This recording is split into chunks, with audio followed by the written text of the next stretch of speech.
What's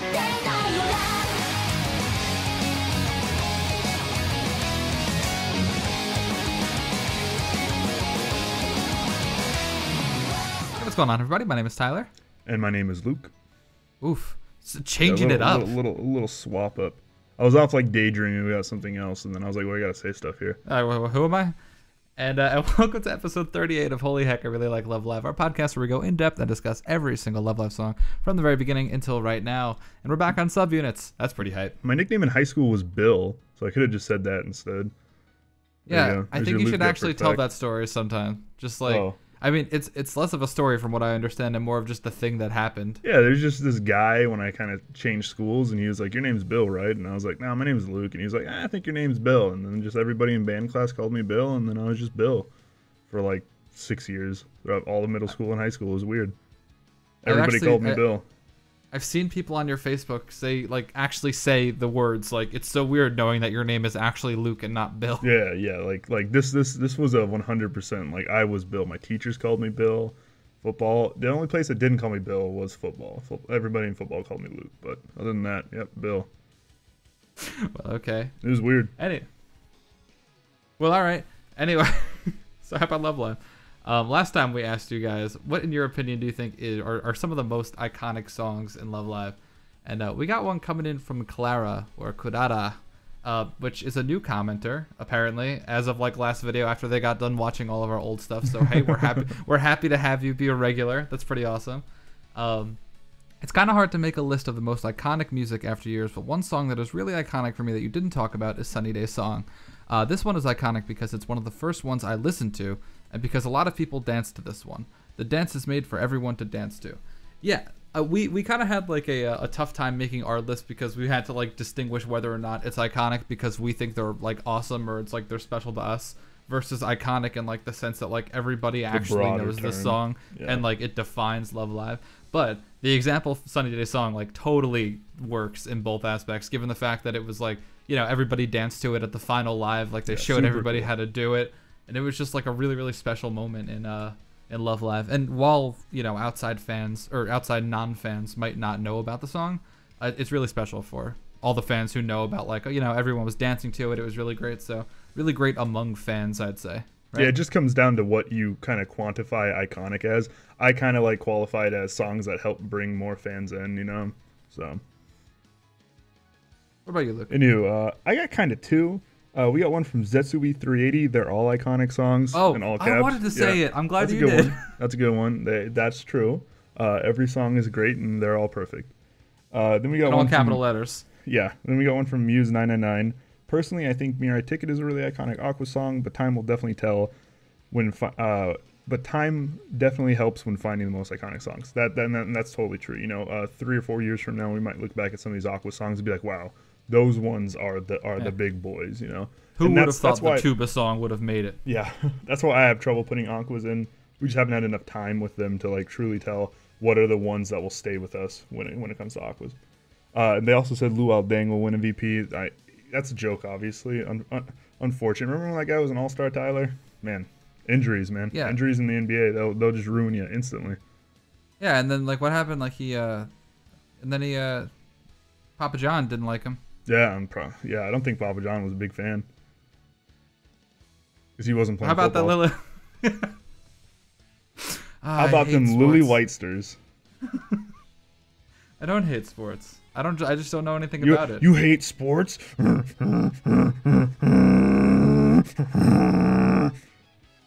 is a sport-loving podcast. Yeah, my car doesn't make any noise because it doesn't work. Come on. Oh, we just got my car to work. Guys, I just watched Devilman Crybaby yesterday.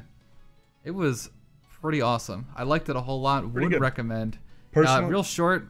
Yeah, 10 episodes. Good watch. Good OP, good music, good visuals. Even though it looks like crap half the time, it's an endearing crap. Yeah, it's a stylistic crap. Yeah, stylistic crap. You know, the ending got a little too expository for me, even though like they tried to explain everything in the span of like an episode, but there's still a lot of questions that they obviously wanted to kind of explain to you, but they didn't have time. It got a little too expository without actually telling you anything. So, man. I wish there was a little bit more character development on certain characters, if we're being honest. Yeah, you only got 10 episodes, though. Like, what can you do? I feel like that's just gonna come with the length, you know. Yeah. So anyway, how about this single? Let's talk about this single for a second. Is this the one where they're all, hold on. Yeah, where they're all just hanging out, eating some food together in the cold?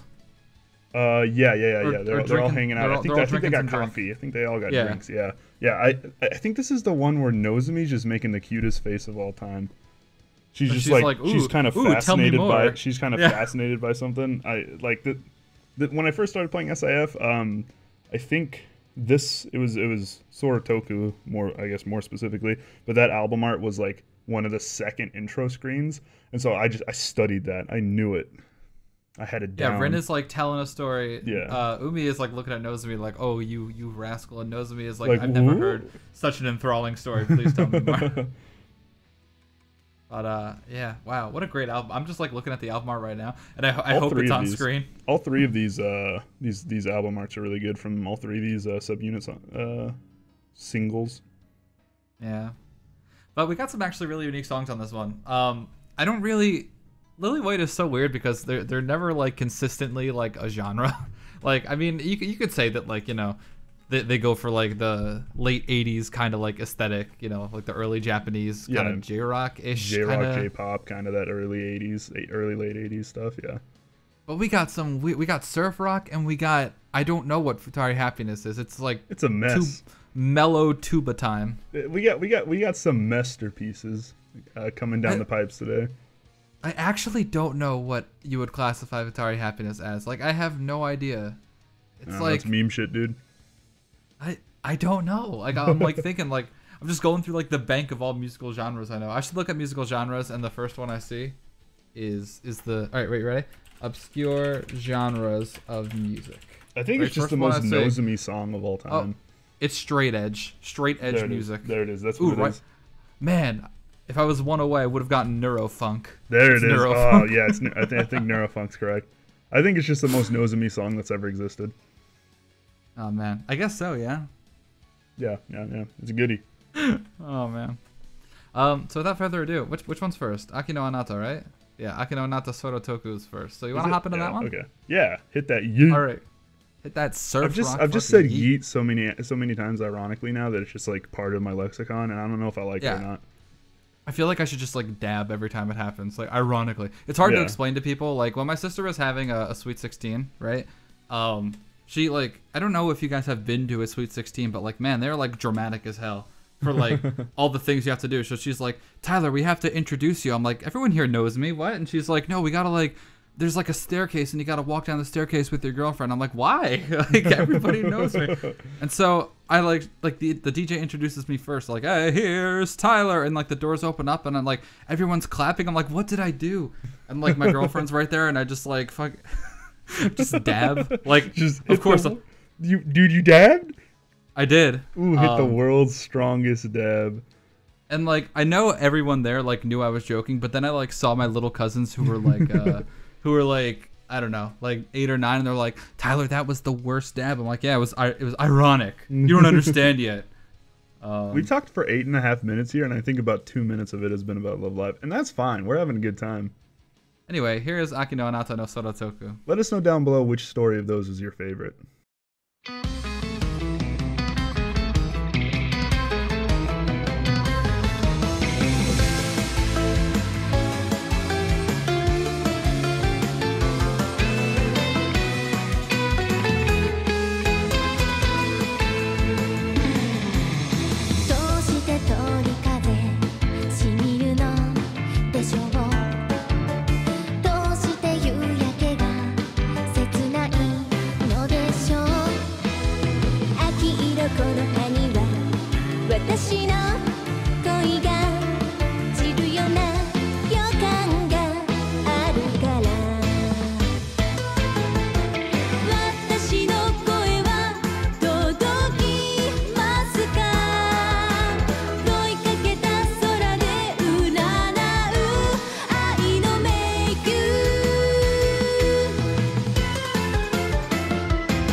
Tyler briefly pointed at it earlier when we were just kind of rambling about things like we always do. The best part of this song is the instrumental, and the best part of the instrumental is the drums. The drums in the song are pretty slick. Those surf rock drums that we're both big fans of whenever they come up are pretty slick in this song. Yeah, the classic do do do do do do Yeah.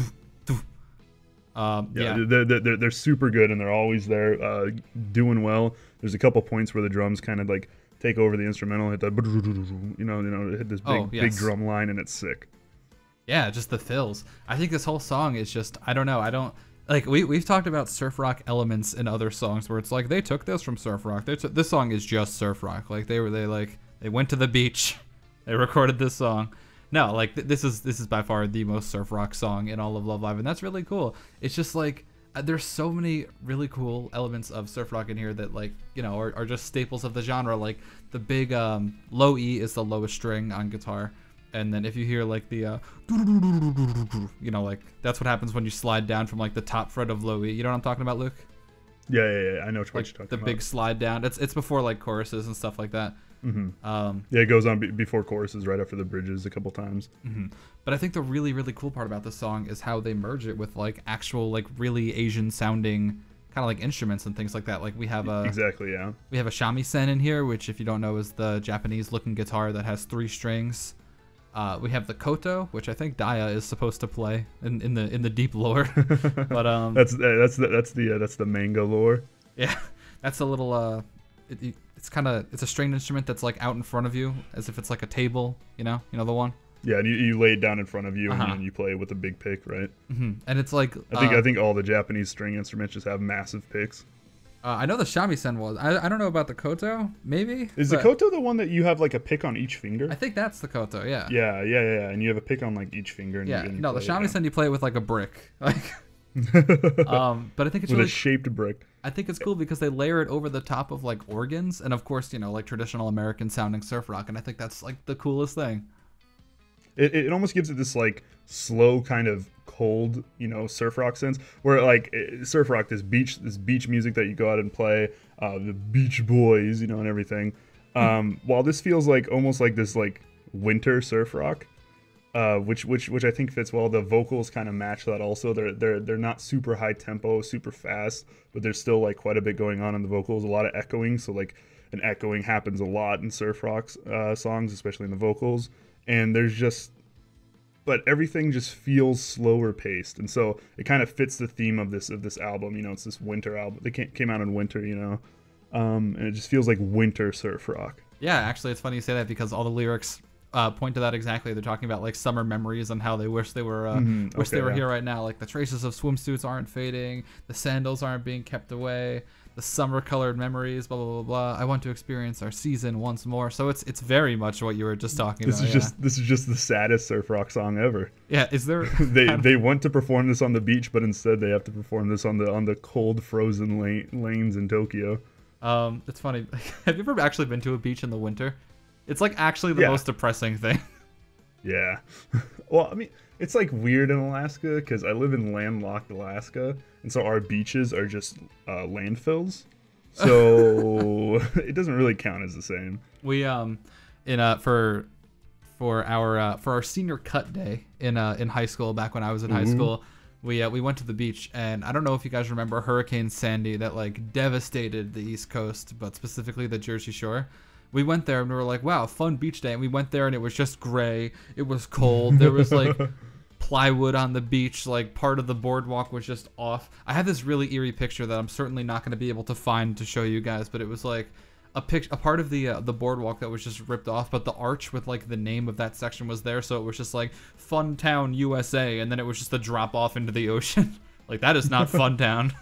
We went to Denny's. There's not much to do in Fairbanks, Alaska for senior. We were like, what the hell do we do? And we just went to Denny's. There's just like 200 people at Denny's. All right. Well, I appreciate that your senior cut day was about on par. On par as mine.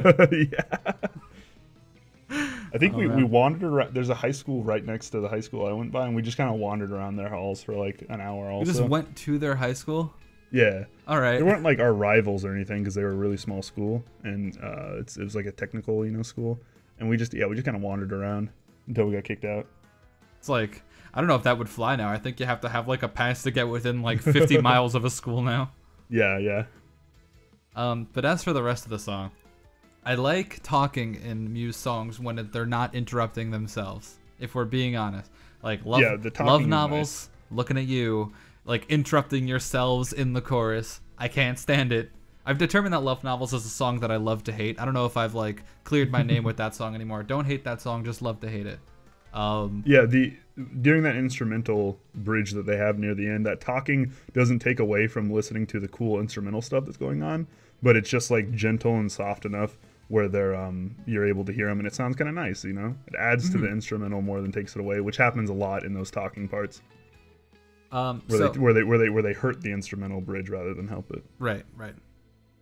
I think it's just nice how it's like it's less of a conversation and more of just like kind of like fading out lyrics. You know what I mean? Like it sounds like it could be part of the song and not just like, hello, like we're still in the studio, but what did you have for breakfast this morning? Like, you know the one. Yeah. The most solemn talking about how sad they are that it's winter. I wonder what like winters in Japan. I know they get snow, obviously. I don't know how cold it gets though. It depends on where you go. They have like, you know, subtropical. I don't know if subtropical is the right word, but I mean if you go south, then it's gonna be like a warm boy constantly, and if you go north, right, then you're just gonna have record snowfall. I'm pretty sure there is. I think Japan is the highest. The record for the most snowfall per year is in Japan, in like the northern like Hokkaido and up there, kind of like where the Unit Carnival is gonna be. What is the name of that place? Is that Hokkaido? No, Hokkaido is the name of the big place. That sounds right. Hakodate is the name of the city. There we go. Okay. We figured it out. A weeb. I know. Weeb alert. I know. Weeb alert. So let's talk about. Listen down below what your favorite anime is. Oof. So big one. It's very obviously a stylistic choice, but the choruses in this song, and I know I'm not imagining this, they are like the smallest choruses to ever exist. Oh my god, except for the last one. Like, I'm not wrong saying that, right? Yeah, no, I agree with you. And it's like a really short song also. Like it's not a very long song. You talk about it being a short song in the terms of Love Live, I guess it's not super short, but 3.5 minutes is not very long. And so the choruses, I think, kind of match that. I feel like that instrumental bridge we were just talking about feels like that part's like a minute and the rest of the song like barely exists, you know? Yeah, you're totally right. But they make up for it in the last chorus when it basically sounds like any chorus could be repeated twice and it would sound perfectly fine. And then you kind of spend the whole song wondering, like, wow, what if it was repeated twice? And then in the last chorus, they actually do repeat it twice. They give it to you. Yeah, this is like what it could have been the entire song. Not could have been as in I'm sad that it's not. It just could have been as, oh, so this is what it sounds like. You know the one. Yeah, it's a hot boy. Well, it's a cold boy. It's the world's coldest winter. The world's coldest surf rock song. Surf rock in like Antarctica, maybe. So every girl gets their own lead into a chorus, which is pretty neat. So they get like the first line like that, and then the other two girls like echo off of her. Echo up, yeah. The echoing in the song. Ooh, I love echoing in Love Live songs. So it's an Umi center, so she gets 2. That's fine. But every girl gets 1, and that's pretty awesome. So it's very nice. It's very nice. Yeah. They do a really great job in the song, kind of splitting up airtime. Obviously, Umi gets the most because she's the center, but still nice. So this was composed and arranged by our boy Takeshi Masuda, who I recognize that name. I guess doesn't like composing full unit songs, because he only made Date Date Amujo, which is a full unit song. Maybe he likes Umi, I guess. And then we also got Museum de Doshitai, which is Prom Toms, of course. This song, Kadoka na Heaven, which is the Hanayo solo song. Garasu no Hanazono, which by the way, someone called it Gerasu no Homozono, and I was like, I didn't think it could be taken a step further, but it did. It's perfect. And Storm and Lover, man, this is just the gay song, man. Yeah, this is the gayest man alive. Oh man, thank you for your service, for being honest. Oh man, but that's that. I'll leave you guys with this song. Reminds me of kart surfing and Club Penguin when I was 9 years old. Easy. I guess now we got to transition from what feels like the world's longest song to what feels like, or world's shortest song to what feels like the world's longest song. Yeah, I think it is. Futari Happiness is like actually shorter, but just the tubas just give it the illusion of just being 50 years long. Isn't Futari Happiness the longest song? The longest song, I think the longest song is Moment Ring. No. Ooh, I think Moment Ring might be it, a little bit longer. Now they're close. Moment Ring are like the two big ones. Oh, I can't remember the longest one right now. So yeah, Moment Ring's the longest. We just looked it up. Moment Ring's 6:12. Futari Happiness is 6:11, and now Toby's 6. So they're pretty close. You know, I think these are the only ones that are over 6, but There's like boys. One or two more that are over 6 that I'm not actually going to look up right this second, but they exist. There's a couple more out there. Yeah. But anyway, I don't know how we're getting ready to transition from like sad surf music to like weirdly happy like circus music. The world's silliest song. What if this is like when you're visiting the sad boardwalk right by the sad beach where you just recorded the song? This is like, that fits, right? Kind of. There it is. Yeah. The sad circus. Anyway, here's a silly happiness. Get that Futari Happiness, yeet.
So directly translated, futari means two people. But you know, since Japanese is really contextual, it can mean a bunch of different things. So in this instance, it means like futari happiness. So our happiness. And who would have thought that the title was not about you and the girl singing, or the girl singing and her lover? It was actually about you and the tuba in this song. Because I don't know about you guys, but that's my happiness right there. That's where the happiness lies for you. Yeah, the tuba really adds that flair of Nozomi, that silly songs with Nozomi flair. You're just like bouncing around like an elephant or something. Like it's me, silly Nozomi with my tuba. For a long time before Tyler knew the name of the song or knew it well, he just called it the sad circus music song. So that's where it's actually like us. It's actually like the happiest song too. So like, I don't know. It's really funny how they ended up with like a really happy song vibe. And we'll talk about the reverse arpeggios in a little bit. But it does sound very sad for being the happiest song ever. I think where the song kind of like gets itself, it feels like the song almost feels like uplifting without knowing the lyrics. I don't know the lyrics necessarily, but there's like a couple times where like people like reach really far, and it feels like those are the uplifting moments of the song, you know, that like, oh, you can overcome all your odds and stuff. Other than that, it feels like pretty like you're downtrodden and stuff, but you can do it. And Nozomi, I can do it, I believe. This song's just all about like, I want to gaze at you every day. I want to gaze at you from morning until night, even though you just, you know, I feel your gentleness even through your just nonchalant act. I don't know, maybe you like pat her on the back like, hey, good job. Like, good job, Nozomi. And why won't Nozomi pat me on the back? I need a pat on the back. I'm trying to win my online Popper League right now. And just trying to give you that Popper League washy, dude. Let us know down below what your favorite MTG Popper deck is. Do you want to explain Popper for the uninitiated? It's I'm a sure if they have a Commons only favorite, they format. probably if they have a favorite, it's a Commons only format, and it's the actual best way to play Magic. No standard players around allowed on this YouTube. So we got the elusive Nozomi Center in this song. One of like 2 songs. Now there's more than 2. It's a there's short list. I think it's like 2. I think it's actually 2. I think there's like 3 or 4 Nozomi Centers actually. I think it's actually 2. You know what? Hold and on. like Ellie has actually 2 also. All right, intermission. So we got our list. We got Loveless World, which, I mean, come on. We went over that one. Nozomi's not any more of a center than anybody else in that song. Dancing Stars on Me. Okay.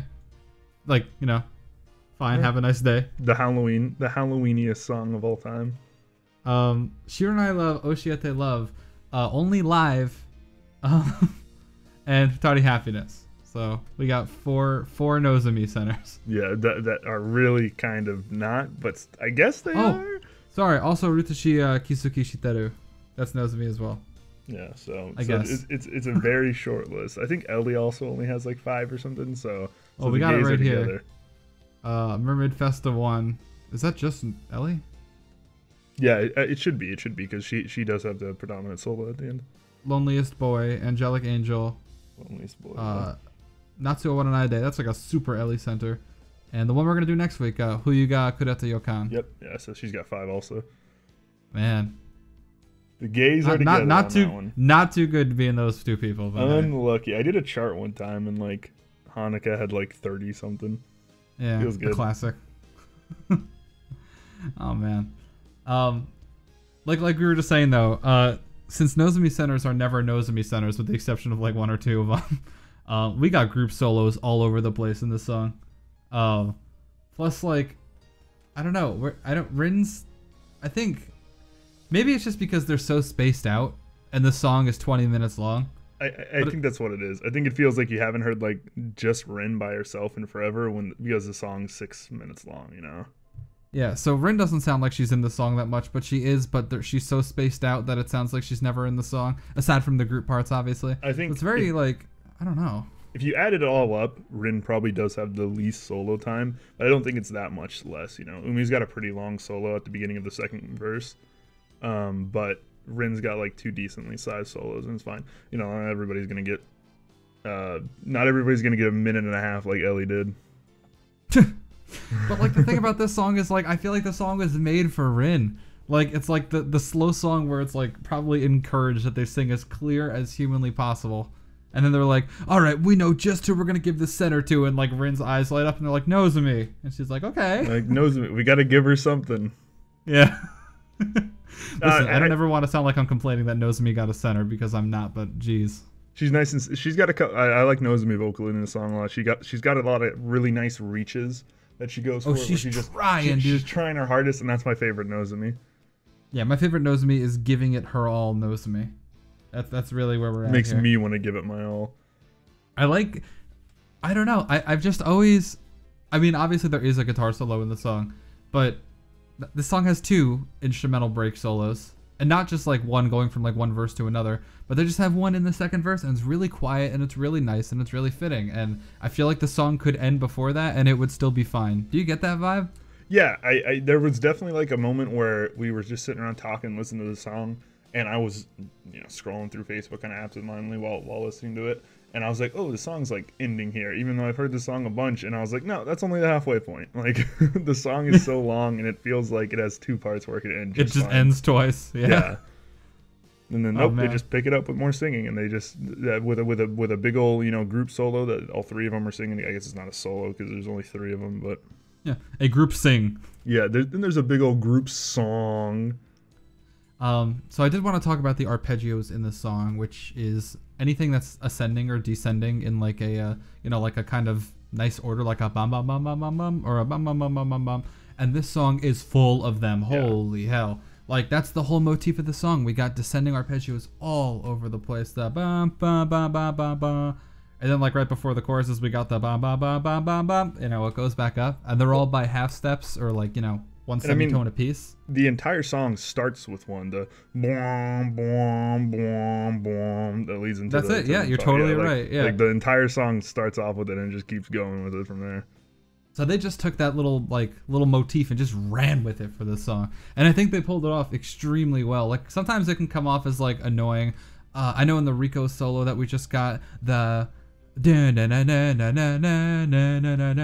is like, all right, you know, maybe like it gets a little repetitive by the end of the song. You know what I'm talking about? Yeah, yeah, yeah. But like this one, I'm never getting tired of a tuba in the background going ba ba ba ba ba ba ba ba. That was more of a umi, but I mean you could do a tuba if you're feeling it. Dude, but, I played tuba in high school. No, middle school. Did you actually? Yeah, yeah. Well, How'd a boy carry it around? I played baritone, and then we had like 3 baritones my 8th grade year because there's like 2 more baritones that came in for 7th grade, and my band teacher was like, "Hey, do you want to play the tuba?" And I was like, "Sure, dude." How'd I carry it around? I just like, I don't know. It's just a big old case. I was a big old guy. It wasn't a sousaphone.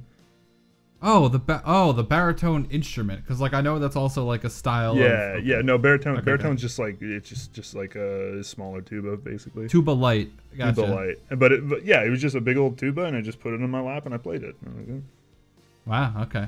Tuba's the one that like comes over the back of your like. Does it have to come over the back of your thing? That's a sousaphone, I think. That's a sousaphone? Yeah, sousaphone. I think that's what it's called. So the tuba is just like the giant baritone, basically. Yeah, just a big boy baritone. Okay. Yeah, that is a sousaphone. Just Google it. Sousaphone. Oh, the sousaphone is the big behind the back tuba. The big old bell boy that wraps around you for marching bands and stuff. Yeah, the one that you wear. Gotcha. Yeah. It's for marching bands, while the exact same instrument. Tuba is just for sitting. Okay, gotcha. We're on the same page now. You think they marched while they recorded the song? Could have been a sousaphone. Who knows? Who knows? Yeah, we'll never know if it was a tuba or a sousaphone. Okay, well, I'm sure it's like you know, like genetic family trees and stuff. I'm sure it's like there's the tuba family, and then underneath it is the sousaphone. Like the sousaphone is a tuba. It's just like a change on the tuba. Probably. I don't know enough about heavy brass instruments to give you a lesson on this. I have no idea. And then like the euphonium and the baritone, I think, are slightly different. I think a euphonium has 4 dials. You're hitting me with instruments I've never heard of here. Or the baritone has 4 dials. One of the two. I don't remember which one is the one that has 4 dials. Let us know down below if you know which one is the one that has the 4 dials. On my big road trip I went on in the summer, one of the stops was in Ohio because I have a whole lot of friends in Ohio. And we went to like a board game night at one of their friends' house. And there was this game called, I don't know what it was called, but essentially there it is. there were 2 teams, and there was like one guy who knew the cards we had to pick. Like there were like 16 cards lined up on a table that all had different words on it, and they were like all kinds of words, like hospital, like sousaphone. That's where I got this story from. And they had to give us a hint, and we had to pick the most cards related to that hint. And the one hint that the guy gave us was like helicopter. And we're like, okay, helicopter. And then we picked the cards that were like loud and I don't know, like heavy machinery. And then our friend Mark was just like, sousaphone. And we're like, Mark, you idiot, that has nothing to do with helicopters. And then it turns out he was right. And we were like, why did you group sousaphone in with helicopters? He's like, it's loud. Kind of sounds like a helicopter. I'm like, all right.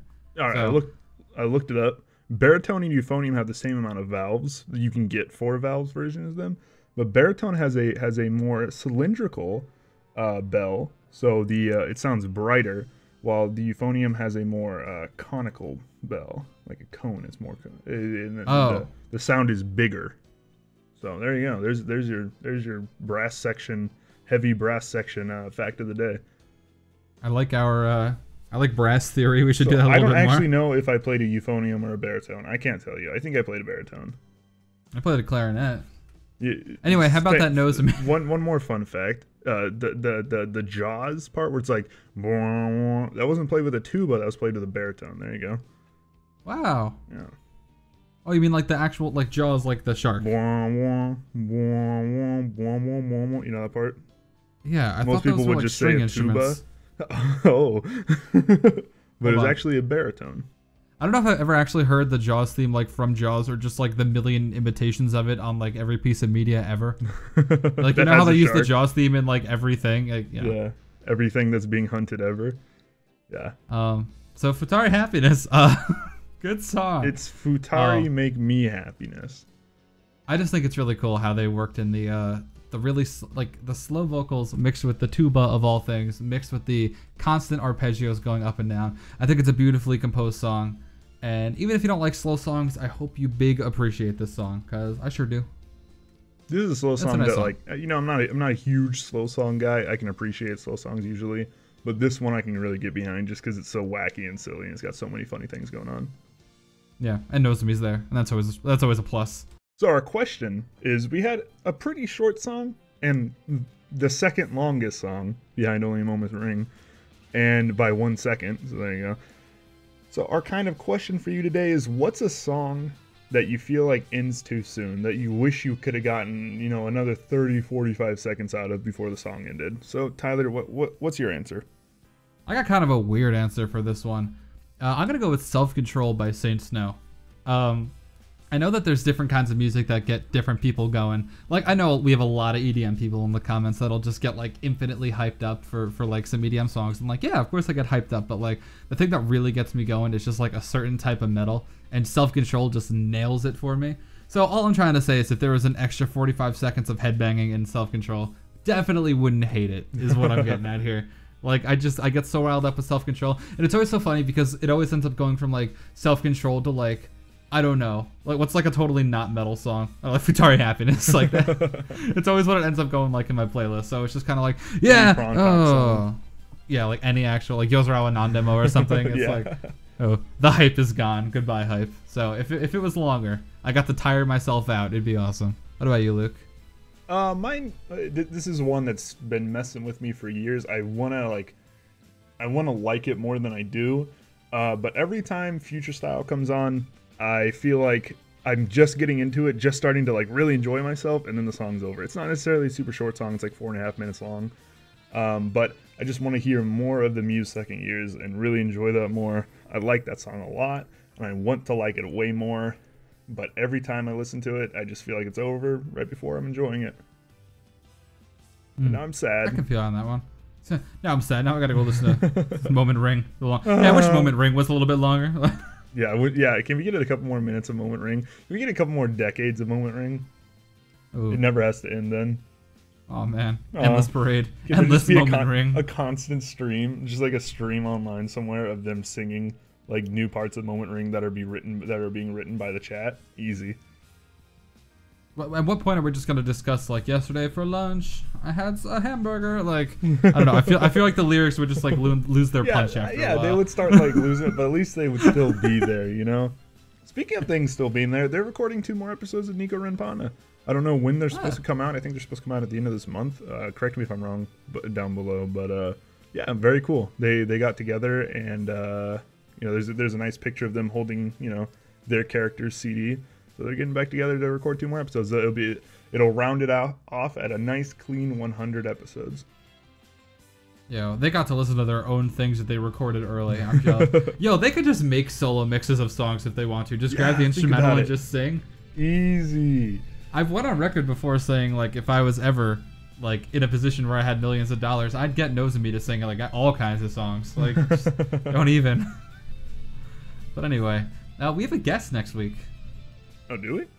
We do. We got, I'm not going to say who it is, but they run a very, very popular channel on YouTube.